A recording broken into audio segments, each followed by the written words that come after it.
ကျွန်တော်ထောင်ကလွတ်လာတဲ့နေ့ကထောင်ဝမှာဇင်ခံကားစီးပေါင်းများစွာဆိုက်ရောက်နေပြီးတပဲ့ညီကိုရာနဲ့ချီကဒူးထောက်ကြိုဆိုကြပါတယ်သူတို့ကနောက်ဆုံးပေါ်မှာစီဒီကားတကားကိုဖွင့်ပေးပြီးကျွန်တော်ကိုလုပ်ငန်းတွေပြန်ဦးစီးပေးဖို့တောင်းပန်ကြပါတယ်ကျွန်တော်ကတော့လက်ထွက်ခဲ့ပြီးစကားတခုမဲ့ခြံထားခဲ့တယ်အခုအချိန်ကစပြီးမြစ်ကိုဖျက်တဲ့ငကားဆိုတာမရှိတော့ဘူးလွန်ခဲ့တဲ့15နှစ်ကကျွန်တော်ဟာမြေကမ်းနားမှာဓာတ်တလက်တဲနဲ့လူပေါင်း1000ကိုရင်ဆိုင်ခဲ့ပြီးမြစ်တဝက်သွေးဆုံးခဲ့တယ်နေမြေစိုးမိုးခဲ့သူပါလောကကြီးကကျွန်တော်ကိုမြစ်ကိုဖျက်တဲ့ငကားလို့ယိုသေးကြပေမဲ့ရေးစားဖြစ်သူကကိုဝန်နဲ့ထောင်ဝင်စာလာတွေ့ချိန်မှာကျွန်တော်အဖေဖြစ်တော့မယ်ဆိုတာသိခဲ့ရပါတယ်ကျွန်တော်ကလူတက်မှုကျူးလွန်ခဲ့ဘူးလို့ဘယ်လောက်ခွင်ကမှအလုံးမခန့်ကြပါဘူးကျွန်တော်မတွေ့ရတာ15နှစ်ရှိပြီဖြစ်တဲ့သမီးလေးနဲ့တန်ရောစင်တိဆောက်ချင်ခဲ့ပါတယ်တိုက်ဆိုင်ပဲဇနီးဖြစ်သူကကျောင်းမုံဈေးတန်းကကန်တင်းပိုင်ရှင်ဟာအလွန်ဆိုးညစ်ပြီးကလေးတွေကိုအသားပုတ်တွေပဲကျွေးတယ်လို့ညှဉ်းညူပါတယ်သူမကအကြိမ်ကြိမ်တိုင်ကြားခဲ့ပေမဲ့ထူးမခြားနာပါပဲဒါကြောင့်ကျွန်တော်ကျောင်းဝင်းပြင်ဘက်မှာထမင်းဘူးဆိုင်လေးဖွင့်ခဲ့ပါတယ်အရေးသွေးကောင်းပြီးဈေးနှုန်းချိုတာတာကြောင့်ကျောင်းသားများပြားကျွန်တော်ဆိုင်မှာဝယ်စားကြပါတယ်ဒါပေမဲ့သမီးဖြစ်သူနူးနူးကကျွန်တော်ထင်တယ်လို့လိမ္မာတဲ့မိန်းကလေးမဟုတ်ပါဘူးသူမကအသက်ငယ်ငယ်နဲ့လူမိုက်ကောင်းပေါက်စတွေနဲ့ပေါင်းတင်နေပါတယ်သူတို့ကကျွန်တော်ကိုမြင်တဲ့အခါနူးနူးရဲ့သူငယ်ချင်းမတွေကလောင်ပြောင်ပြီးဒါနဲ့ရဲ့ထောင်ထွက်ဖေးမလားလို့ရေမောကြပါတယ်ဦးလေးဖြတ်ပိုင်းကျိုးတွေခိုးပြီးတစ္ဆာဖောက်လို့15နှစ်ထောင်ကြတာဆိုဘာလို့ဒီလောက်ကန်ဆိုးရတာလဲလို့အုပ်စုတဲကကောင်းလေးတယောက်ကမေးပါတယ်နူးနူးကအလွန်ရှက်ရသွားပြီးကျွန်တော်စီအမြန်လာကသမီးကိုအရှက်မခွဲပါနဲ့တော့သူငယ်ချင်းတွေရှေ့မှာမျက်နှာပြက်ရတယ်လို့တောင်းပန်ပါတယ်ကျွန်တော်ဘာမှပြန်မပြောဘဲထမင်းဘူးကိုကန်ပေးရင်သမီးမေကသမီးကန်တင်းစာမကြိုက်ဘူးပြောလို့သမီးကြိုက်တတ်တဲ့ဟင်းတွေကြီးပဲချက်လာတာသွားတော့လို့ညင်သာစွာပြောပါတယ်နူးနူးကဒေါသတကြီးနဲ့ထမင်းဘူးကိုကျွန်တော်စီပေါထည့်ပြီးဒေါသတုံရင်စွာနဲ့ပြောပါတယ်သမီးကိုအဆက်ခွဲတာရက်ပါတော့အဖေကအောက်တန်းကြတဲ့ပြစ်မှုနဲ့ထောင်ကျနေလို့သမီးမှာငငယ်ကလေးကအဖေမရှိတဲ့ကလေးဖြစ်အနှိမ်ခံခဲ့ရတာအခုမှသူငယ်ချင်းတွေရခါဆက်ရှိသေးတယ်အခုထိအဆက်ခွဲနေတော့မဲ့လူမိုက်ဘော့စ်တယောက်ကရဲမော်ရင်ဦးလေးအယူခံဝင်ဖို့မစင်စားခဲ့ဘူးလားကျွန်တော်အကိုဆိုလူတယောက်ခြေထောက်ရိုက်ကြိုးတာတောင်3နှစ်ပဲအချုပ်ခံရတာဦးလေးကပစ္စည်းစုပ်ပြတ်ခိုးပြီး15နှစ်ကြာရတာတကယ်ရဲရတယ်လို့ပြောပါတယ်သူတို့တွေအော်ဟစ်ရေမောကြပါတယ်ကျွန်တော်ရဲ့တကယ်ပြစ်ကိုဇနီးဖြစ်သူကသမီးကိုဘယ်တော့မှမပြောပြခဲ့ပါဘူးသူမဟာကျွန်တော်ကိုကြက်ရုံရဲ့သမီးဆိုတာတီးသွားရင်ရန်သူတွေအသက်အန္တရာယ်ပြုလာနိုင်လို့ပါကျွန်တော်မျက်နှာကအစားအစာအကျွင်းကြံတွေကိုတုပ်ရင်းထောင်ကြတာဂုံယူစရာမဟုတ်ဘူးစာပဲတေချာတင်ပါလို့ညင်သာစွာပြောပါတယ်ပြီးတော့နောက်ထပ်ထမင်းဘူးတစ်ဘူးထုတ်ပေးပါတယ်သမီးကအန်ကျိတ်ပြီးအဖေလိုလူပြန်တယောက်ရှိနေတာအရှက်ရဆုံးပဲလို့ပြောတဲ့အချိန်မှာကန်တင်းပိုင်ရှင်ကလူတစုနဲ့အတူကျွန်တော်စီဒေါသတကြီးလျှောက်လာပါတယ်သူကထမင်းဘူးကိုလူယူပြီးမြေကြီးပေါ်စောင့်ကန်ချကကျွန်တော်နာခေါင်းကိုထောက်ပြီးဆဲဆိုပါတယ်ငါကန်တင်းကိုလာပြိုင်တာလားဒီမှာထမင်းဘူးထက်ရောင်းရင်တက်ပစ်မယ်လို့မပြောထားဘူးလားကျွန်တော်ကုန်းပြီးထမင်းဘူးကိုကောက်ရင်တောင်းပန်ပါတယ်အခုပဲထွက်သွားပါမယ်လို့ပြောပါတယ်ကန်တင်းပိုင်ရှင်ကကျွန်တော်ကိုကန်ကြောက်ပြီးနူးနူးကြည့်လိုက်စမ်းတဲ့အဖေအရိုက်ခံနေရပြီလို့ပြောပါတယ်နူးနူးကလက်တီးကိုတင်းတင်းဆုပ်ပြီးကျွန်တော်ကိုစိုက်ကြည့်နေပါတယ်သမီးကကျွန်တော်ကိုပြန်ချစေချင်မှန်းသိပေမဲ့ကျွန်တော်ထပ်ပြီးမတိုက်ခိုက်ချင်တော့ပါဘူးကျွန်တော်ကန်တင်းပိုင်ရှင်ကိုသူထေးကြီးခင်ဗျားကျွန်တော်က15ချက်တန်ထမင်းဘူးရောင်းတာပါခင်ဗျားထက်ဈေးမချပါဘူးဒါကစီးပွားရေးလို့တာမဟုတ်ပါဘူးကလေးတွေကအရေးသွေးကောင်းတာစားချင်လို့ပါလို့ယဉ်ကျေးစွာပြောပါတယ်သူကလောင်ပြောင်ပြီးငါကန်တင်းကအစားအသောက်မကောင်းဘူးလို့ပြောတာလားနေဟင်းတွေကိုကြည်စမ်းလို့ပြောပါတယ်လူကောင်ကြီးကြီးကကန်တင်းပိုင်ရှင်ရဲ့စကားကိုကြားတာနဲ့ကျွန်တော်ဆိုင်ကိုဆွဲမောက်လိုက်ပါတယ်ဟင်းပွဲတွေအားလုံးမောက်ခုံကြပြီးကျွန်တော်ပေါ်ပေးကြံကုန်ပါတယ်ဆိုင်ရှင်ကစောင့်ကြောင်ထိုင်ပြီးကျွန်တော်ဆံပင်ကိုဆွဲကအန်ကျိတ်ပြောပါတယ်ဒီကောင်မိဘတွေအများကြီးကငါ့ကိုတိုင်ကြတာတော့ငါ့ကိုဘာမှလုပ်လို့မရဘူးအခုနင်းကငါ့ကိုလာကစားကျင်တာလားငါမှနောက်ခံလူဘယ်လောက်ရှိလဲတီလာကျွန်တော်ကသူထေးခင်များဆိုင်ကိုအနောက်ရှက်ဖြစ်ရင်ကျွန်တော်ရွှေ့ပေးပါမယ်လို့ပြောပါတယ်ကျွန်တော်ရဲ့ရှော့ပေးမှုကြောင့်နူးနူးဒေါသထွက်ပြီးအဖေကတကယ်လူဖြန်မဲလို့အော်ဟစ်ပါတယ်သူမအော်လိုက်တာနဲ့ဆံပင်နီနဲ့ကောင်မလေးကနူးနူးရဲ့ပါးဆက်ကိုအမြန်ပိတ်လိုက်ပါတယ်ကန်တင်းပိုင်ရှင်ကနူးနူးကိုဒေါသတကြီးစိုက်ကြည့်ပြီးအေးဆက်စွာပြောပါတယ်ဒီလောက်လွယ်နဲ့ထွက်သွားလို့ရမလားအရင်ဆုံးနင့်နာကြီးအကြောင်းပြောကြရအောင်နင်တနေ့ထမင်းဘူး300ရောင်းရတယ်ဆိုတော့ငါးစီကဖောက်တီ300ရော့သွားတာပဲတပူး15ချက်နဲ့ဆိုတနေ့4510ရက်ဆို4500အခုချက်ချင်းပေးချေလိုက်ကျွန်တော်အန်တာသွားပြီးသူထေးတာကလူနိုင်ထက်စီးနေလို့တာမဟုတ်ဘူးလားလို့မေးပါတယ်ကန်တင်းပိုင်ရှင်ကလောင်ပြောင်ပြီးလူမိုက်ကြီးပဲလှည့်ပြောပါတယ်သူကငါ့ကိုဒီလောက်ဆုံးရှုံးအောင်လုပ်ပြီးအခုမပေးချင်ဘူးတဲ့ဘာလုပ်ကြမလဲလူမိုက်ကြီးကမြေကြီးပေါ်ကဟင်းတွေကိုကြည့်ပြီးနင်းစီဝါရေးလောက်တာတကယ်ဝလိုက်လိုက်မယ်လို့ပြောပြီးကျွန်တော်ကိုဝိုင်းရိုက်ကြပါတယ်ဘေးကចောင်းသားတွေကကျွန်တော်ရိုက်ခံရတာကိုကြည့်ပြီးဒေါသထွက်နေကြပါတယ်သူတို့ဆိုင်ကြတော့အစားအသောက်မကောင်းတာကြွေးပြီးသူများဆိုင်ကြတော့ပေးမယောင်းဘူးဒါပေမဲ့ဒီဆိုင်ရှင်ကလည်းလူဖြန်မဲငါသာဆိုပြန်ချမိပြီးလူအေးတွေကအမြဲအနိုင်ကျင့်ခံရတာပဲလို့ပြောကြပါတယ်ကျွန်တော်အာယူထိုင်ပြမျက်နာကနေရုပ်တီးရည်တွေကိုတုပ်လိုက်ပါတယ်ပထမဆုံးမြင်လိုက်ရတာကနူးနူးရဲ့စိတ်ပြက်နေတဲ့မျက်နာပါသူများတွေကဒီလောက်ရိုက်နေတာကိုတောင်ပြန်မချဘူးလားလို့နူးနူးကမေးတဲ့အခါကန်တင်းပိုင်ရှင်ကနူးနူးကိုစိတ်မရှိစွာနဲ့ကောင်မလေးနေကိစ္စမဟုတ်ရင်ဝင်မပါနဲ့နောက်တစ်ခုထပ်ပြောရင်ចောင်းကထုတ်ပြစ်မယ်လို့ချင်းချောက်ပါတယ်ကျွန်တော်ဆိုင်ရှင်ရဲ့လက်မောင်းကိုအမြန်ဖမ်းဆွဲပြီးသူထေးကျွန်တော်အခုပဲသွားပါမယ်နင့်နာကြီးကိုအကုန်မပေးနိုင်လို့အမျက်ငွေဘယ်လောက်လဲပြောပြရင်တက်နိုင်တယ်လို့ရောပေးပါမယ်လို့ပြောပါတယ်ကန်တင်းပိုင်ရှင်ရဲ့မျက်နာကချက်ချင်းတီသွားပြီးကျွန်တော်နာကပြောပါတယ်နင်ကငါ့ကိုအယူအောက်မေ့နေလားငါမျက်ကိုနင့်ကိုပြောပြမလားငါကရိုးရိုးစီးပွားရေးပဲလုပ်နေတယ်ထင်လို့လားသူကပြောရုံတင်မကပဲကျွန်တော်ဘာကိုနှစ်ချက်ဆင်းရိုက်လိုက်ပါတယ်နူးနူးကကျွန်တော်ရိုက်ခံရတာကိုမြင်တော့ဒေါသကြီးနဲ့ဘာလို့ပြန်မချတာလဲဘယ်လောက်ထိမျက်နှာပြအောင်လုပ်ဦးမှာလဲလို့အော်ပါတယ်ကန်တင်းပိုင်ရှင်ကစိတ်ကုန်သွားပြီးလူမိုက်ကြီးကိုအဲ့ဒီရအိမ်ထောင်မရှိတဲ့မိန်းကလေးစုပ်ကိုဒီဘက်ဆွဲခေါ်ခဲ့လို့ခိုင်းပါတယ်လူမိုက်ကြီးကနူးနူးစီလျှောက်သွားပါတယ်စံပင်နီနဲ့ကောင်မလေးကနူးနူးနဲ့မပတ်သက်တယ်လို့အမြန်ရှောင်ထွက်သွားပါတယ်ကျွန်တော်စိုးရိမ်တကြီးနဲ့နူးနူးစီသွားဖို့ပြင်ပေမဲ့ကန်တင်းပိုင်ရှင်ကကျွန်တော်အင်ဂျီကိုလမ်းဆွဲပါတယ်သူဆွဲလိုက်တာကြောင့်ကျွန်တော်အင်ဂျီပြဲသွားပြီးနောက်ကျောကတက်တူးပေါ်လာပါတယ်အဲ့ဒါကမြေအောက်ကဘာရဲ့ဖရင်တက်တူးပါလူမိုက်ကြီးရဲ့မျက်လုံးတွေပြူးသွားပြီးဒါမြစ်ကိုဖျက်တဲ့ငကားမဟုတ်ဘူးလားလို့ရေရွတ်ပါတယ်ကန်တင်းပိုင်ရှင်ကမယုံနိုင်ပဲကျွန်တော်ကတက်တူးကိုဖျက်ဖို့စူးစမ်းတယ်လို့လက်နဲ့လာဖို့ပါတယ်သူအပြင်းထန်ပုတ်ပေမဲ့ပြတ်မသွားပါဘူးထမင်းဘူးရောင်းတဲ့ကောင်ကမြစ်ကိုဖျက်တဲ့ငကားရဲ့တက်တူးကိုထိုးထားရတဲ့ပေါ့လို့ပြောပါတယ်လူမိုက်ကြီးက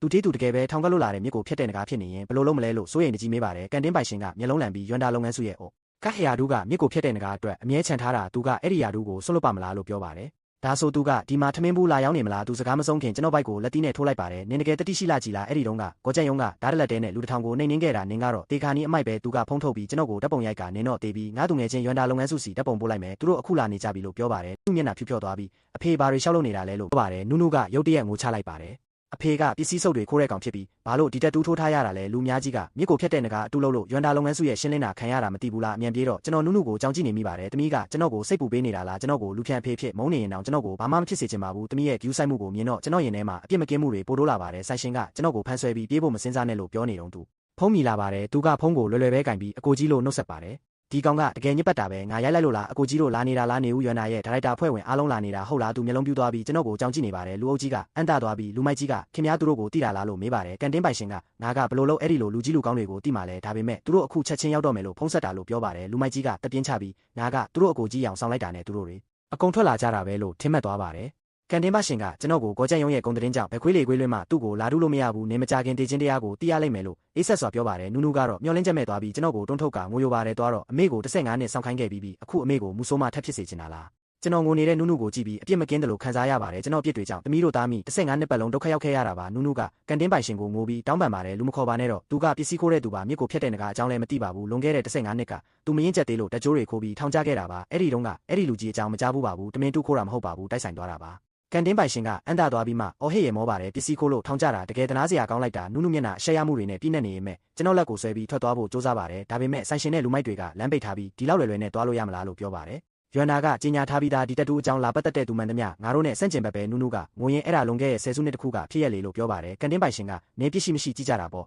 ့နင်းတင်မလားရှင်မလားငါဂယူးမဆိုင်ဘူးဒီနေ့တည်သွားရင်နောက်ဘဝကျငါစီးပွားရေးလာမလို့နဲ့လို့လောင်ပြောင်ပါတယ်သူတို့ဝိုင်းထားလို့နုနုဘာလို့ရမှမသိပဲသူငယ်ချင်းမတွေပဲလှည့်ပြီးမကူညီကြဘူးလားလို့မျောလင်းချက်မဲ့စွာမေးပါတယ်သူတို့ကတိတ်ဆိတ်နေပြီးဆမ်ပင်နီမလေးကငါတို့ကဒီလောက်ထိရင်းနှီးလို့လားလို့ပြောပါတယ်နုနုကြောင့်သွားပြီးငါတို့အတူတူဖြတ်တန်းခဲ့ကြတာလေလို့ပြောတဲ့အခါဆမ်ပင်နီမလေးကတကယ်ကောင်းတဲ့ညီမတွေဆိုငါတို့ကိုဒီလိုပြဿနာတွေဆွဲမသွင်းဘူးငါတို့ကနင့်ညီမဖြစ်ဖို့အရေးချင်းမပြည့်မိပါဘူးလို့ညင်းဆိုပါတယ်သူမပြောလိုက်တာနဲ့ကျန်တဲ့လူမိုက်ပေါက်စတွေကလည်းဟုတ်တယ်ငါတို့ကိုတေးစေချင်တာလားပြီးတော့ငါတို့ကနင့်ချွေရန်တွေလားပုံမှန်ဆိုအတူတူလျှောက်လေပေမဲ့ဘသူကနင့်အတွက်အသေးခံမှလဲငါတို့ရွမ်နာကိုမဆန့်ကျင်ရဘူးလို့ပြောကြပါတယ်နုနုကရွမ်နာကိုဆန့်ကျင်ခိုင်းတာမဟုတ်ပါဘူးဒီကနေထွက်သွားနိုင်အောင်ပဲကူညီပေးဖို့ပါလို့အလင်းစလို့ပြောပါတယ်သူငယ်ချင်းတွေကဘာမှပြန်မပြောပါဘူးနုနုရဲ့လောကကြီးပြိုလဲသွားတာကိုကျွန်တော်သိလိုက်ပါတယ်တမီးကိုတနာယုံကလွဲလို့ဘာမှမတတ်နိုင်ခဲ့ပါဘူးထောင်ထဲမှာ15နှစ်နေခဲ့ရတော့တမီးဒီနှစ်တွေအတွင်းအနိုင်ကျင့်ခံခဲ့ရမှန်းကျွန်တော်သိပါတယ်သူမကထပ်ပြီးအနိုင်ကျင့်မခံခြင်းလို့ဒီလိုလူမိုက်တွေနဲ့ပေါင်းတင်ခဲ့တာပါနုနုကလူအုပ်ကိုတိုးထွက်ဖို့စူးစမ်းပေမဲ့သူမရဲ့နုနယ်တဲ့ခန္ဓာကိုယ်ကလူမိုက်တွေကိုမရှင်းနိုင်ပါဘူးကန်တင်းပိုင်ရှင်ကစိတ်မရှိပဲနုနုကိုပါရိုက်ဖို့လက်ရွယ်လိုက်ပါတယ်နင်းငင်းမနေဘူးလားသူရိုက်မဲ့လက်ကိုနုနုမျက်နှာနားမရောက်ခင်ကျွန်တော်ဖမ်းဆွဲလိုက်ပါတယ်ဆိုင်ရှင်ကမယုံနိုင်ပဲနင်းပြန်ချရဲသေးတယ်ပေါ့လို့ပြောပါတယ်ကျွန်တော်နောက်ထပ်မတိုက်ခိုက်တော့ဘူးလို့ပြောတဲ့အခါသူကဒါဆိုလက်လို့အမိန့်ပေးပါတယ်ကျွန်တော်ခေါင်းခါပြီးခင်ဗျားကျွန်တော်ကိုရိုက်တာဂယူးမဆိုင်ဘူးဒါပေမဲ့တမီးကိုထိရင်ခင်ဗျားသေးပြီလို့ပြောပါတယ်ကန်တင်းပိုင်ရှင်ကရဲမောပြီးထမင်းဘူးရောက်တဲ့ကောင်ကငါ့ကိုချင်းချောက်တယ်ပေါ့လာလေလို့စိန်ခေါ်ပါတယ်ငါ့ကိုဒီမင်းကလေးကိုမရိုက်ခိုင်းဘူးပေါ့ကြည့်ရအောင်ကျွန်တော်သူ့လက်ကိုဖမ်းထားပေမဲ့သူကနုနုကိုလန့်ကန်ပါတယ်ဒါပေမဲ့ကျွန်တော်ကပုံမြန်ပါတယ်သူခြေထောက်မြောက်လိုက်တဲ့အချိန်မှာပဲကျွန်တော်က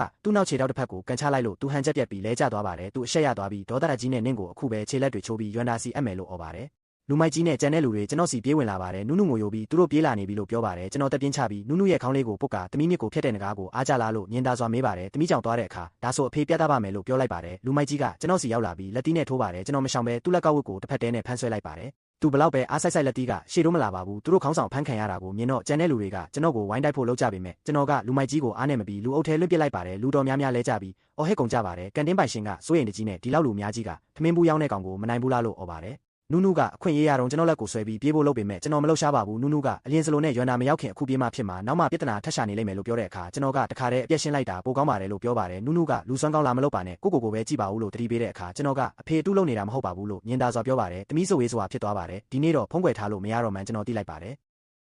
အဲ့ဒီအချိန်မှာပဲကောင်းကင်ကနေအတန်တွေကြားရပြီးလူတွေအပေါ်မောကြည့်ကြပါတယ်ရွမ်နာလုပ်ငန်းစုတစ်စိတ်ပါတယ်ရဟတ်ရင်နှစ်စင်းပြန်တန်းလာတာပါကန်တင်းပိုင်ရှင်ကအလွန်ဝမ်းသာသွားပြီးကျွန်တော်ကိုလက်ညှိုးထိုးကနင်းတိုက်နိုင်သေးလားနင်တော့တေးပြီးဒီနေ့ကနေ့အတွက်နောက်ဆုံးနေပဲလို့ပြောပါတယ်ဘေးကလူတွေလည်းဝိုင်းကြည့်နေကြပြီးကားစီးပေါင်းများစွာဆက်တိုက်ဆက်ရောက်လာပါတယ်နုနုကဒီလိုအခြေအနေကြီးကိုမြင်တော့တုံရင်လာပြီးငိုယိုပါတယ်အဖေတမီးကိုတယောက်တည်းပြုစုပြောထောင်ခဲ့ပြီး15နှစ်ဆောင်ခိုင်းခဲ့တယ်တမီးကိုအဖေကိုမမုန်းပါနဲ့အဖေကအားကိုးရတဲ့သူပါလို့အမြဲပြောခဲ့တယ်ဒါပေမဲ့ဗမာအားကိုးရလို့လည်းပြဿနာတွေပဲရှာနေတာကျွန်တော်တက်ပြင်းချပြီးစိတ်မကောင်းပါဘူးလို့ပြောကတမီးရဲ့မျက်ရည်တွေကိုတုပ်ပေးပါတယ်ကားတန်းကြီးရက်တန့်သွားပြီးညီအကိုတွေတယောက်ပြီးတယောက်ဆင်းလာကြပါတယ်ကန်တင်းပိုင်ရှင်ကသူတို့စီအပြေးလွှားသွားပြီးအကိုကြီးတို့ဒီကောင်မှာပဲသူကမြစ်ကိုဖျက်တဲ့ငကားအတူလုံနေတာပါလို့တိုင်တော့ပါရွမ်နာကသူ့ကိုဆုံးမတော့မယ်လို့သူထင်နေတာပါသူကရွမ်နာကိုတောင် view မဆိုင်ပဲပြေးဖို့လုပ်နေတာလူအုပ်ကြီးကလည်းဒါရွမ်နာလုပ်ငန်းစုပဲသူတော့တေးပြီးလို့တီးတို့ပြောကြပါတယ်ပုံမှန်ဆိုဒီလိုလူကြီးတွေကိုမမြင်ရဘူးပါဘူးဒီကောင်တကယ်အနေရများပြီနူးနူးနဲ့ပေါင်းခဲ့တဲ့လူမိုက်ပေါက်စတွေကလည်းဖုံးထုတ်ပြီးဗီဒီယိုရိုက်နေကြပါတယ်သူတို့ရဲ့တစ္ဆာမဲမှုကိုမြင်ရတာဝမ်းနည်းစရာရောရဲစရာရောပါပဲနူးနူးရဲ့သူငယ်ချင်းတို့တွေနဲ့မတူပဲကျွန်တော်ညီအကိုတွေကကျွန်တော်ကိုစိုက်ကြည့်ကြပါတယ်ကျွန်တော်တက်ပြင်းရှည်ကြီးချလိုက်မိပါတယ်သူတို့အားလုံးကကျွန်တော်အတွက်အသက်ဆုံးခဲ့ကြတဲ့ညီအကိုတွေပါသူတို့ကျွန်တော်ကို15နှစ်ရက်ပေါင်း9000ကျော်တစ္ဆာရှိစောင့်ဆိုင်ခဲ့ကြတာဖြစ်ပြီးကျွန်တော်လွတ်လာချိန်မှာအားလုံးကိုပြန်လဲပေးဖို့ပါသူတို့ကိုထပ်မတွေ့ရတော့ဘူးထင်ခဲ့ရင်မဲ့အခုလိုအခြေအနေမျိုးမှာတွေ့ရတာပါသူတို့လျှောက်လာတဲ့အခါကန်တင်းပိုင်ရှင်ကသူကောင်းမှုလုပ်ထားတယ်လို့ဝင်ပြောပါတယ် ငါရွန္နာအတွက်ကလဲစားချေဖို့အသေးလဲတိုက်ခိုက်ခဲ့တာသူ့ကိုရိုက်ထားတာကြည့်ပါဦးဒါငါခုနကတိုက်ခိုက်ထားတာနူးနူးကသူတို့အနားရောက်လာတာကိုမြင်တော့ကြောက်လန့်တကြားနဲ့လူကြီးမင်းတို့ဒါကျမဖေပါသူထောင်ကြတာကြာပါပြီတက်တူးကလည်းကြာလာပါပြီသူပြန်လာတော့ကျမကထောင်ထွက်မို့လို့မပတ်သက်ချင်တာနဲ့တက်တူးကိုအခုမှမြင်ဘူးတာပါသိရင်တားခဲ့မှာပါလို့ထစ်ထင်ငေါငေါပြောပါတယ်နူးနူးကပိုပြီးကြောက်လန့်လာပေမဲ့ကျွန်တော်ရှိကနေကာကွယ်ပေးထားစေပါတမီးငိုယိုပြီးအမေကအဖေကိုနှစ်ကြာကြီးစောင့်ခဲ့ရတာပါရွန္နာကိုရန်ဆက်ချင်လို့မဟုတ်ပါဘူးမြစ်ကိုဖျက်တဲ့ငကားအတူလို့ဖို့စိတ်မကူးခဲ့ပါဘူးကျေးဇူးပြုပြီးလွတ်ပေးပါကျမဒူးထောက်တောင်းပန်ပါမယ်လို့ပြောပါတယ်ဒါကိုမြင်ရတော့ကျွန်တော်ရင်နဲ့အသက်ရှူရခတ်တဲ့အထိခံစားရပါတယ်အဲ့ဒီအချိန်မှာကန်တင်းပိုင်ရှင်ကနင်းကဘာမို့လို့လဲနင့်ချစ်ကဘာတန်မိုးရှိလို့လဲလို့လောင်ပြောင်ပါတယ်သူစကားပြောပြီးတာနဲ့ရွန္နာရဲ့ဒါရိုက်တာဖွဲ့ဝင်အားလုံးကရုတ်တရက်ဒူးထောက်ချလိုက်ပြီးနူးနူးရဲ့ဒူးထောက်မှုကိုအမခံပါဘူးအားလုံးစွန့်သွားကြပါတယ်သူတို့ကညီညာစွာနဲ့တမီးတော်လေးဘေးကင်းပါစေလို့နှုတ်ဆက်ကြပါတယ်ဒီအလှည့်ပြောင်းကြောင့်နူးနူးအန်တာသွားပါတယ်ကန်တင်းပိုင်ရှင်မျက်နှာပြတ်သွားပြီးခေါင်းချုပ်ကြီးကုန်းမားနေပြီလားသူကထမင်းဘူးရောင်းတဲ့ကောင်ပါလို့អော်ပါတယ်သူတပည့်တွေကကန်တင်းပိုင်ရှင်ကိုမြေကြီးပေါ်ချက်ချင်းဖိချလိုက်ပြီးဒီနေ့ကနေ့အတွက်နောက်ဆုံးနေပဲလို့အော်ဟစ်ပါတယ်ကန်တင်းပိုင်ရှင်ကနားလည်မှုလွဲတာပါလို့အော်ဟစ်တောင်းပန်ပါတယ်ကျွန်တော်နူးနူးစီလျှောက်သွားပြီးသူမကိုထူပေးလိုက်ပါတယ်နူးနူးမတက်ရက်နေပေမဲ့ဒါရိုက်တာဖွဲ့ဝင်တွေကတော့ဒူးထောက်ထားစေပါကျွန်တော်ဘာမှမပြောလို့ဘယ်သူမှမလုပ်ရဲကြပါဘူးနူးနူးကတနွေးမျိုးချရင်အဖေကမြစ်ကိုဖျက်တဲ့ငကားလာလွန်ခဲ့တဲ့15နှစ်ကလူတစ်ထောင်ကိုဓာတ်တလက်နဲ့နှိမ့်နှင်းခဲ့တာတကယ်ပဲလားလူတစ်ထောင်ကိုဘလို့တိုက်ခိုက်နိုင်မှာလဲလို့မေးပါတယ်ကျွန်တော်ကအဲ့ဒါအမှန်ပဲဒီကောင်ကိုရှင်းပြီးရင်တမီးကိုပြောပြမယ်လို့ပြောပါတယ်ကျွန်တော်ကန်တင်းပိုင်ရှင်ကိုလမ်းကြည့်လိုက်တာနဲ့ညီအကိုတွေကသဘောပေါက်ပြီးသူ့ကိုကျွန်တော်စီဆွဲခေါ်လာပါတယ်ကန်တင်းပိုင်ရှင်ကတော့ကြောက်လန့်ပြီးတုန်နေပါပြီလူကအလွန်မင်းကြောက်လန့်တဲ့အခါခြေထောက်တွေပြုတ်ခွေသွားတတ်ပါတယ်သူပြေးဖို့စူးစမ်းပေမဲ့ခြေထောက်တွေကမနာခံတော့ပါဘူးနောက်ဆုံးတော့သူဒူးထောက်ကျသွားပါတယ်သူထပ်ဖို့စူးစမ်းပေမဲ့ကျွန်တော်ရှေ့မှာတော့ထနိုင်မဲ့တတိမရှိတော့ပါဘူးကျွန်တော်ညီအကိုတွေကသူ့လူတွေကိုပါဖမ်းဆီးပြီးကျွန်တော်ရှေ့ခေါ်လာပါတယ်ကျွန်တော်စံပင်နီမလေးကိုကြည့်ပြီးကျန်တဲ့လူတွေကိုပါခေါ်ခဲ့လို့အေးအေးဆေးဆေးပြောလိုက်ပါတယ်စံပင်နီမလေးကြောက်လန့်သွားပါတယ်လူအုပ်ကြီးနောက်ဆုတ်သွားပြီးသူတို့တွေပဲကြံခဲ့ပါတယ်အဆက်ကလူအုပ်ထဲပုံနေကြပေမဲ့ကောကြံယုံရဲ့နမီရှိမှာတော့ဘယ်သူမှပြဿနာမရှာရဲကြပါဘူးဒီလူမိုက်ပေါက်စတွေကလူပြတ်တူအေလိုခေါင်းငုံပြီးတုံတုံရင်ရင်နဲ့ရှေ့ထွက်လာကြပါတယ်ကျွန်တော်ရှေ့ရောက်တော့စံပင်နီမလေးကငိုတန်နဲ့ဦးလေးခုနာကတမင်လောင်တာမဟုတ်ပါဘူးနောက်တာပါနူးနူးငါတို့ကညီမကောင်းတွေလေကူညီပါဦးလို့တောင်းပန်ပါတယ်နူးနူးကအေးဆက်စွာနဲ့ဘသူကနင့်ညီမလဲအဆက်ကကူညီခိုင်းတော့ကလောင်ပြောင်ပြီးအခုမှညီမလာလို့နေတယ်ငါနင်တို့အကြောင်းအကုန်တီးသွားပြီလို့ပြောပါတယ်ညီကိုတယောက်ကကျွန်တော်ကိုရိုသေစွာနဲ့အကိုကြီးလုံးဒီကောင်တွေကိုဘာလို့ရမလဲလို့မေးပါတယ်ကျွန်တော်ကန်တင်းပိုင်ရှင်ကိုကြည့်လိုက်တော့သူကတုံရင်ပြီးငိုယိုရတယ်အကိုကြီးလုံးကျွန်တော်အကိုကြီးရဲ့အဆင့်တန်းကိုမတီးလို့ပါတီးရင်တတိဆက်တရာရှိရင်တော့မရန်စရဲပါဘူးကျွန်တော်သူ့ရှေ့သွားပြီးငုံကြည့်လိုက်တော့သူပိုးကြောက်ပြတေးထွက်မတက်ဖြစ်နေပါတယ်ကျွန်တော်တက်ပြင်းချပြီးငါကခင်များစည်းပွားရေးကိုလူတာမဟုတ်ဘူးဈေးချင်းတူတူပဲចောင်းသားတွေခင်များဆိုင်မှာဝယ်ရင်ကန်တင်းထဲမှာအေးဆေးစားလို့ရတယ်ငါဆိုင်မှာဝယ်ရင်တော့ထိုင်စားစရာနေရာတော့မရှိဘူးလို့ပြောပါတယ်သူတို့ကကြောင်းပြင်ထွက်ပြီးလမ်းဘေးမှာစောင့်ကြောင်ထိုင်စားကြရတာပါကန်တင်းပိုင်ရှင်ကတနွေးမျိုးချရင်ကျွန်တော်ကအတက်ကြီးလို့ပါကျွန်တော်မားသွားပါပြီလို့ပြောပါတယ်နင်မမှန်းသိတာမဟုတ်ဘူးနင်ရမ်းမစတဲ့သူကိုရန်စမိလို့အပြစ်ဒဏ်ကလွတ်အောင်တောင်းပန်နေတာညီကိုတယောက်ကပျက်စီးသွားတဲ့ဆိုင်လေးနားမှာအကိုကြီးလုံးကတနေ့ထမင်းဘူး300ရောင်းရတာလို့ပြောပါတယ်ဒါကိုခင်များမောက်လိုက်တာလားဒါမှမဟုတ်ဝယ်လိုက်တာလားကန်တင်းပိုင်ရှင်ကအလင်းစလိုနဲ့ကျွန်တော်ဝယ်လိုက်တာပါအကိုကြီးပင်မမှာဆိုလို့အကုန်ဝယ်လိုက်တာပါလို့ပြောပါတယ်ကျွန်တော်ကခင်များကိုနင့်နာချေပေးရအောင်မလားလို့မေးတော့သူကမလိုပါဘူးကျွန်တော်မျက်စိမရှိလို့လူကြီးလူကောင်းကိုမသိမိတာပါအကိုကြီးကသဘောထားကြည့်ပါတယ်လို့ပြောပါတယ်ကျွန်တော်ကခင်များဝယ်လိုက်ပြီဆိုမှတော့အကုန်စားလိုက်လေလို့ပြောပါတယ်သူကြောင့်သွားပြီးတကောင်လိုမြေကြီးပေါ်ကုန်းပြီးအလောတက်ကြီးစားပါတယ်ကျွန်တော်ရတာဘလို့လဲလို့မေးတော့သူကကောင်းပါတယ်ကျွန်တော်ဆိုင်ထက်အများကြီးတာပါတယ်လို့ဖားပြောပါတယ်ဒါဆိုအကုန်အောင်စားသူက300ဘို့အစားအစာတွေကိုဘလို့ကုန်အောင်စားရမလဲလို့ထစ်ထင်ငေါငေါပြောပါတယ်ညီအကိုတွေဒေါသထွက်ပြီးမကုန်ရင်ငါတို့ကူညီမယ်လို့ပြောကသူ့ခေါင်းကိုအစားအစာတွေဖိချလိုက်ပါတယ်ကျွန်တော်လူမိုက်ကြီးကိုကြည့်ပြီးခင်များလဲဝင်ကူစားလေလို့ပြောလိုက်တာနဲ့ညီအကိုတွေကသဘောပေါက်ပြီးအားလုံးကိုအစားအစာတွေခေါင်းဖိနှိပ်လိုက်ပါတယ်ညီအကိုတယောက်ကအဝါစားထားဘိုင်းဝိုင်ရင်လမ်းကြောင်းဆက်ရမယ်လို့အေးဆက်စွာပြောပါတယ်ကန်တင်းပိုင်ရှင်တို့အုပ်စုစွန့်သွားပြီးအကိုကြီးပဲတော့အားရမှာလဲလို့မေးပါတယ်နိုင်ငံရခြားကနေရာတစ်ခုပေါ့အဲ့ဒီမှာစစ်ပွဲတွေနဲ့ငှက်ဖျားကြောင့်လူတွေအများကြီးတေကြတယ်ကံကောင်းရင်ခြေပြက်လက်ပြက်နဲ့10နှစ်နေရင်ပြန်လာနိုင်မယ်ကံမကောင်းရင်တော့အယိုးပြပဲပြန်လာရလိမ့်မယ်သူတို့တွေကြတော့ငိုယိုကြပါတယ်မသွားလို့မရဘူးလားခင်ဗျားတို့ညင်းနိုင်ပါတယ်ဒါပေမဲ့ရွန္နာကခင်ဗျားတို့ကိုသွားပါရစေလို့တောင်းပန်ရအောင်လုပ်ပါလိမ့်မယ်ကန်တင်းပိုင်ရှင်မျောလင်းချက်မဲ့ပြီးကျွန်တော်စီကုန်းထအညာရကအကိုကြီးလုံးကျွန်တော်မားပါပြီးနိုင်ငံခြားမပို့ပါနဲ့လို့တောင်းပန်ပါတယ်ကျွန်တော်ကအဲ့ဒီကမိုင်းတွင်းတွေအကြောင်းကြားဘူးတယ်လို့ပြောပါတယ်အဲ့ဒီကအလုသမားတွေကဘုံတန်ကြောင့်ဖြစ်ဒေတာခံလက်နက်ကင်တွေကြောင့်ဖြစ်ခြေလက်ပြက်ကြတာအကိုကြီးကဒေတာခံပဲသုံးမယ်လို့ကတိပေးထားတာကျွန်တော်ကိုဘာလို့ပို့မှလဲကျွန်တော်လဲလူပဲလေအမားတစ်ခုပဲလုံးမိတာပါဒီလောက်ထိမလုပ်ပါနဲ့ကျွန်တော်ကြားတာတော့ကျောင်းအုပ်ကြီးကခင်ဗျားဝမ်းခွဲတော်တယ်ဆိုအချိန်ချင်းတိုင်ခံရတာတောင်ဘာမှမဖြစ်ပဲသူတို့ခွင့်ရေးရဲကာကွယ်နေကြတာအဲ့ဒါအမှန်ပဲလားသူတနွေးမျိုးချရင်ရေမောကသူတို့စာမကြိုးစားလို့အစိုးရကျောင်းမအောင်ပဲပုဂ္ဂလိကကျောင်းရောက်တာကိုလာပြဿနာရှာနေကြတာလို့ပြောပါတယ်ခင်ဗျားမျက်စီထဲမှာတော့အားတာတဲ့သူကအားနေသူကိုအနိုင်ကျင့်လို့ရတယ်ပေါ့ဒါဆိုငါကခင်ဗျားကိုအနိုင်ကျင့်လို့ရတာပေါ့ကျွန်တော်ကန်တင်းပိုင်ရှင်ရဲ့စကားကိုဖျက်ပြီးသူ့ပုခုံးကိုပုတ်ကတက်ပြင်းချပါတယ်ကလေးတွေကြီးထွားနေတဲ့အရွယ်ပါစီးပွားရေးဆိုတာအမျက်လိုချင်မှန်းသိပေမဲ့ကလေးတွေအတွက်အသိစိတ်လေးတော့ရှိတဲ့ခင်ဗျားကငါ့ကိုကောင်းစေချင်ပေမဲ့ခင်ဗျားကသူတို့ကိုကောင်းခဲ့ရဲ့လားအနိုင်မကျင့်ခံရရင်ဘသူကကြောင်းပြင်ထွက်ပြီးလမ်းဘေးမှာထမင်းဘူးထိုင်စားမလဲကျွန်တော်မားပါပြီးကန်တင်းပိုင်ရှင်စကားမဆုံးခင်ညီအကိုတွေကဆွဲခေါ်သွားပါတယ်သူတို့ပြောသလိုပါပဲနိုင်ငံခြားသွားမသွားကအဓိကမဟုတ်ပဲရွန္နာကသူတို့ကိုနောက်ဆုံးမှသွားပါရစေလို့တောင်းပန်ရအောင်လုပ်မှာပါအဲ့ဒီအချိန်မှာလူမိုက်ပေါက်ဆက်တွေကြောက်လန့်တုံရင်နေပြီးစံပင်နီမလေးကဦးလေးကျမတို့နောက်မလောင်တော့ပါဘူးလို့ငိုပြောပါတယ်ကျွန်တော်သူမရဲ့စံပင်နီကိုညင်သာစွာပုတ်ပြီးနာခင်များတို့ကိုအနေရမပြုပါဘူးငါပြောချင်တာကစာတေချာတင်မှာအတိတ်ပဲမရှိတာတွေကိုအားမကြပါနဲ့เจ้าမှာလူမိုက်လောက်တာသူငယ်ချင်းတွေအပေါ်အားကိုးတာကအခုတော့ဂုံရှိတယ်လို့ခံစားရပေမဲ့လူဖွဲ့စည်းတဲ့ရောက်ရင်ဒီကျင့်တွေကခင်များတို့ကိုဖျက်ဆီးလိုက်မယ်သူမကြောက်လန့်ပြီးငိုယိုပါတယ်နောက်တစ်ခါတမီးစီလာလဲရင်စံပင်ကိုအမေးပြန်ဆိုးခဲ့ပါဟုတ်ပြီလားသူမငိုရင်ခေါင်းညိတ်ပါတယ်အဲ့ဒီနောက်ကြောက်စိတ်ကိုမထိန်နိုင်ပဲမြေကြီးပေါ်ခွေကျသွားပါတယ်ကျွန်တော်တပြင်းချပြီးဆိုင်ကိုတိတ်တဆိတ်သိမ်းစေပါတယ် ကျွန်တော်ကတော့အေးဆေးဆေးနေချင်ခဲ့တာပါသူတို့တွေဒါပြဿနာမရှာရင်ဒီလိုအခြေအနေကြီးဖြစ်လာမှာမဟုတ်ပါဘူးကျွန်တော်ဆိုင်တိုင်းတာကိုမြင်တော့ညီအကိုတွေအမြန်လာကူညီကြပါတယ်ကျွန်တော်ကလူတွေကဘာလို့ငါ့ကိုကြောက်နေကြတာလဲရွမ်နာကလူမိုက်ကောင်းကြနေတာပဲလို့မေးတော့သူတို့ကမသိဘူးလေငါတို့ကတကယ်ချမ်းသာလို့နေမှာပေါ့လို့ရေမောကြပါတယ်ကျွန်တော်ညီတော်ရင်ဆိုင်တိုင်းလိုက်ပါတယ်ပြီးတော့နုနုကိုလာဖို့လမ်းခေါ်ပါတယ်သူမကရှက်ကိုရှက်ကန်းနဲ့လိုက်လာပြီးနောက်ကိုခဏခဏလဲကြည့်ပါတယ်လဲဆိုတော့ညီအကိုတွေကနောက်ကနေမခွဲနိုင်မခွာနိုင်လိုက်လာကြလို့ပါကျွန်တော်နောက်ဆုံးထမင်းဘူးကိုကမ်ပိန်းတက်ပြင်းချပါတယ်နတ်မျောစရာပဲပထမဆုံးထမင်းဘူးကိုတမီးအတွက်မေတ္တာတွေပြည့်နေပြင်ဆင်ခဲ့တာပါနုနုကထမင်းဘူးကိုယူပြီးမျက်ရည်တုပ်ကအဖေကောကြက်ရုံဆိုတာစောစောပြောရမှာပေါ့လို့တိုးတိုးပြောပါတယ်ကျွန်တော်ကတမီးကြောက်ရတာတောင်ဘာလို့အဖေရှိကကာကွယ်ပေးတာလဲလို့မေးတော့သူမကတမီးအဖေကိုဘလောက်ပဲမုံမုံ15နှစ်လုံးမရှိခဲ့ရင်တောင်အဖေကတမီးရဲ့အဖေပဲလေအမေနဲ့ညမပြတ်ဆောင်ခဲ့ရတဲ့သူပဲလို့ငိုပြောပါတယ်ကျွန်တော်ပြုံးပြီးတမီးရဲ့မျက်ရည်တွေကိုတုပ်ပေးကလွန်ခဲ့တဲ့15နှစ်လုံးတမီးကိုပစ်ထားမိလို့စိတ်မကောင်းပါဘူးနောက်ဆိုတမီးနာကနေမခွာတော့ပါဘူးလို့ပြောပါတယ်နုနုပင်မန်းလို့ကြောက်ခုံမှာထိုင်ကျင်းနေဆိုတာနဲ့ကျွန်တော်တရှုထုတ်ပြီးအမြန်တုပ်ပေးလိုက်ပါတယ်သူမထိုင်ပြီးတဲ့အခါသူကိုအစင်တင့်ကင်ပေးပြီးအဖေတယောက်လှုပ်ပေးနိုင်တာကိုလှုပ်ပေးပါတယ်နုနုကအဖေအဲ့ဒီတုန်းကလူတစ်ထောင်ကိုဘလို့နှိမ်နှင်းခဲ့တာလဲလို့မေးပါတယ်အဲ့ဒါဂုံယူစရာတော့မဟုတ်ပါဘူးကျွန်တော်နုနုရဲ့မျက်လုံးတွေကိုကြည့်ပြီးလွန်ခဲ့တဲ့15နှစ်ကညီကိုတွေနဲ့ရွမ်တာလုပ်ငန်းစုကိုတည်ထောင်ခဲ့တာငါတို့ကစီးပွားရေးပဲလုပ်ချင်တာဒါပေမဲ့အဲ့ဒီတုန်းကငါတို့စီးပွားရေးကိုခဏခဏလာလူကြလို့အားလုံးကနာကြီးနေကြတာသူတို့ကအကြီးကျယ်ချချင်ကြတာဒါပေမဲ့ငါကညီကိုတွေမှာမိသားစုတွေရှိတယ်အုပ်စုလိုက်ချရင်ငါတို့ပဲပျက်စီးလိမ့်မယ်ခေါင်းဆောင်ကိုအရင်ဖမ်းတာပုံမကောင်းဘူးလားလို့ပြောခဲ့ဘူးကြောင်းပြန်ပြောပြပါတယ်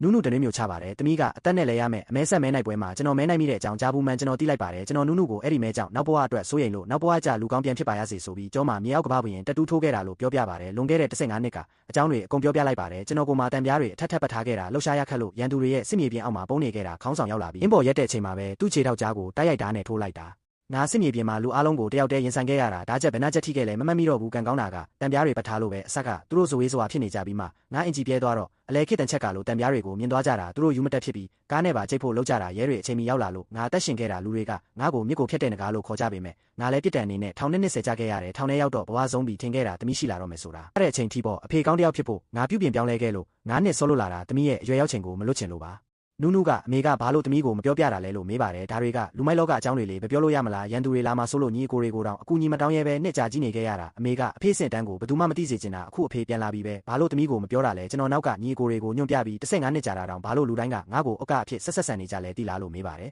နုနုခေါင်းခါပါတယ်ညီအကိုတယောက်ကဝမ်းနေစွာနဲ့အကိုကြီးလုံးအဲ့ဒီတုန်းကစက်ခံမဲ့သူမရှိဘူးငါတို့မှလူကြီးမိဘတွေနဲ့ကလေးတွေရှိကြတာသူထောင်ကျသွားမှပဲသူကအဆက်ကတည်းကငါတို့အတွက်အသက်ဆုံးဖို့ဆုံးဖြတ်ခဲ့မှန်းသိရတာလို့ပြောပါတယ်ကျွန်တော်ခါခါတီးတီးပြုံးပြီးအဲ့ဒီတုန်းကတမီးရှိမှန်းမသိသေးဘူးအမေကိုတခြားလူရှာဖို့စာတောင်ရေးခဲ့သေးတာတမီးရှိမှန်းသိရင်ဒီလောက်စိုးလုံးမှာမဟုတ်ဘူးအဲ့ဒီနှစ်ကတမီးမေကိုစွန့်ပစ်ခဲ့မိလို့တမီးကိုပြောဖို့ရှက်နေတာတမီးတို့ငါနောက်မလိုက်ပါနဲ့မသိတဲ့လူတွေကငါ့ကိုလူမိုက်ထင်နေဦးမယ်လို့ပြောပါတယ်ညီအကိုတွေပြာရခတ်သွားပြီးနုနုစီကအကူညီတောင်းကြပါတယ်တမီးတော်လေးအကိုကြီးလုံးကတစ္ဆာတရားကိုတန်မိုးထားလို့ရွမ်နာကိုပြန်မလာချင်တာပါသူကမိတ်ဆွေစစ်ဆိုတာငွေကြေးကြိုးမြတ်မပါရဘူးလို့ပြောတယ်လွန်ခဲ့တဲ့15နှစ်ကငါတို့အားနေလို့အနိုင်ကျင့်ခံရတော့သူကာကွယ်ပေးခဲ့တာအခု15နှစ်အကြာမှာအလှည့်ပြောင်းသွားပြီးငါတို့အကျွေးပြန်ဆက်ရမယ်အလှည့်ပဲကျေးဇူးပြုပြီးအကိုကြီးလုံးပြန်လာအောင်ဖြောင်းဖြပေးပါကျွန်တော်မျက်မှောင်ကုပ်ပြီးခင်များတို့သွားကြတော့ငါကအကျိုးများအတွက်လုတ်ခဲ့တာမဟုတ်ဘူးနောက်ဆိုငါစီကထမင်းဘူးပဲဝယ်စားပြီးကူညီကြပါလို့ပြောပါတယ်လူတွေမျက်နှာပြက်ကုန်ကြပါတယ်ရုတ်တရက်နုနုကဒါပေမဲ့တမီးကချမ်းသာကျင်တယ်လို့ပြောပါတယ်ကျွန်တော်အန်တာသွားပြီးတမီးထောင်ထဲမှာငါကကိုချေကိုလက်နဲ့စူးစမ်းဖို့တင်ယူခဲ့တာလေလွန်ခဲ့တဲ့15နှစ်ကဓာတ်နဲ့ရင်ဆိုင်ခဲ့တာခြေထောက်နဲ့မဟုတ်ပဲလက်နဲ့လေမဟုတ်ဘူးလားလို့မေးပါတယ်နုနုကအလင်းစလုံးနဲ့တမီးချမ်းသာကျင်တဲ့အဖေထောင်ထဲမှာ15နှစ်နေခဲ့လို့တမီးတို့သားမိဘဝတစ်ခုလုံးဒုက္ခရောက်ခဲ့ရတာအခုသူတို့ကျေးဇူးဆက်မယ်ဆိုတာကိုတမီးဘာလို့မချမ်းသာရမှာလဲအမေကောဘာလို့မချမ်းသာရမှာလဲလို့អော်ပါတယ်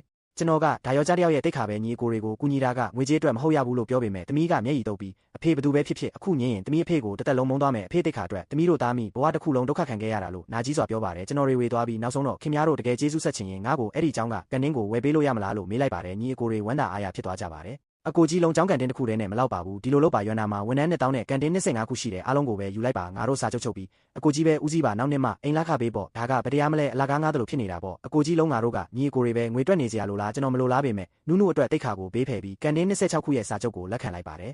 ကျွန်တော်တော့တိတ်မကြိုက်ပါဘူးကျေးဇူးတရားအတွက်ငွေကိုမမျှော်လင့်တင်ဘူးလို့ထင်ပါတယ်တလအကြာမှာကျွန်တော်ကားနှစ်စီးဝယ်ခဲ့တယ်တစ်စီးကဇနီးအတွက်ဖြစ်ပြီးနောက်တစ်စီးကတော့နုနုအတွက်ပါနောက်ပြီးစိန်တွေနဲ့တန်းစားဆင်ပေးထားပါတယ်သူတို့ပြောနေတာကိုကြည့်ပြီးအဖေတယောက်အနေနဲ့မိသားစုငယ်လေးကိုစောင့်ရှောက်ဖို့ကအရေးကြီးဆုံးပဲတိတ်ခါဆိုတာထားလိုက်ပါတော့လို့တွေးမိပါတယ်နုနုလည်းလူမိုက်လိုမနေတော့ပဲစာကိုတေချာတင်လို့အမတ်တွေတောက်လျှောက်တက်လာပါတယ်သူမကမိသားစုစီးပွားရေးကိုကူညီဖို့အတွက်ဟိုတယ်နဲ့ခီးသွားလုပ်ငန်းစီမံခန့်ခွဲမှုပညာရက်ကိုတက်ချင်တယ်လို့ပြောပါတယ်သမီးလေးလိမ္မာလာတာကိုမြင်တော့ကျွန်တော်အလွန်ဝမ်းသာရပါတယ်အဲ့ဒီအချိန်ကစပြီးမြစ်ကိုဖျက်တဲ့ငကားဆိုတာမရှိတော့ပဲဇနီးနဲ့သမီးကိုချစ်တဲ့ကန်တင်းပိုင်ရှင်ကြီးပဲရှိပါတော့တယ်